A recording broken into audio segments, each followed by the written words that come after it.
सुप्रभात बच्चों। आज की कक्षा में हम आपके नवीन संकल्प की पुस्तक से पाठ 9 जिसका शीर्षक है संगठन में शक्ति है। पाठ 9 का शीर्षक क्या है? संगठन में शक्ति है। इस पाठ के दीर्घोत्तरीय प्रश्नों पर आज हम प्रकाश डालेंगे। आज हम दीर्घोत्तरीय प्रश्नों के बारे में जानेंगे। ये दीर्घोत्तरीय जो प्रश्न है वो आपकी पुस्तक में लेखनी से के अंतर्गत है, ठीक है। इसके पहले आपने लघुत्तरीय प्रश्न जो कि मुझसे के अंतर्गत थे उनके बारे में आपने जाना। आज हम लेखनी से के अंतर्गत जो प्रश्न है उसके बारे में जानेंगे। तो आइए हम पाठ का पहला प्रश्न लेते हैं। पहला प्रश्न है, सुनने, सूंघने, देखने, चखने का काम किन किन अंगों से होता है? हमारे शरीर में अनेक अंग हैं, हर अंग के अपने अपने कार्य हैं। तो ये कार्य जो है सुनने, सूंघने, देखने, चखने का जो कार्य है ये किन अंगों से होता है यह पूछा जा रहा है। तो आप सब जानते ही हैं, सुनने का काम कान से, सूंघने का काम नाक से, देखने का काम आँख से तथा चखने का काम जीभ से होता है। क्या क्या है? सुनने, पहला है सुनने का काम, सूंघने का काम, देखने का काम और चखने का काम, है ना। तो इन चारों का काम किन किन अंगों से होता है?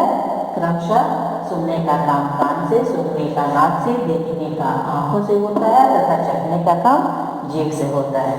आइए अब हम प्रश्न संख्या 2 की ओर चलते हैं।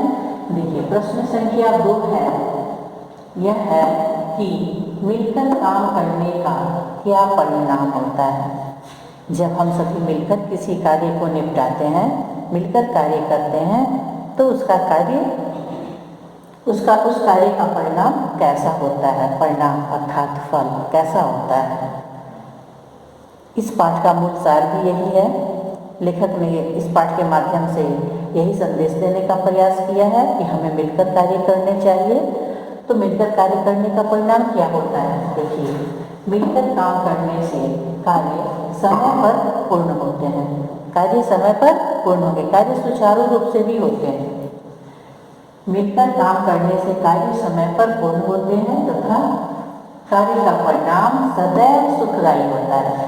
सदैव, हमेशा वह सुख प्रदान करने वाला होगा, यानी कार्य अच्छा होगा जब हम मिलकर कार्य करेंगे, ठीक है। तो इस प्रकार दूसरा प्रश्न पूर्ण हुआ। आइए हम तीसरे प्रश्न की ओर चलते हैं। तीसरा प्रश्न यह है कि दिल, दिमाग और पेट 3 अंगों में तुलना की गई है। दिल, दिमाग और पेट में से आप किसे महत्वपूर्ण मानते हैं? दिल, दिमाग और पेट में से आप किसे महत्वपूर्ण मानते हैं?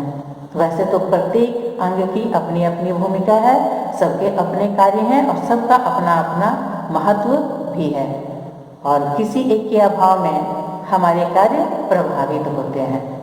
कि कोई भी एक अंग काम करना बंद कर दे तो हम प्रभावित होते हैं। तो सबका अपना महत्व है, फिर भी किसका महत्व ज़्यादा है यह पूछा जा रहा है। तो इसके उत्तर में हम यह कहेंगे कि दिल, दिमाग और पेट में से हम दिमाग को महत्वपूर्ण मानते हैं। हम दिमाग को महत्वपूर्ण मानते हैं क्योंकि दिमाग ही यह निर्धारित करता है कि हमें क्या करना है और क्या नहीं।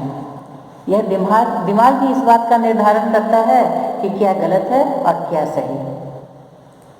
दिमाग अगर हमारा शिथिल हो जाए, काम करना बंद कर दे तो हम अन्य कोई भी कार्य नहीं करेंगे।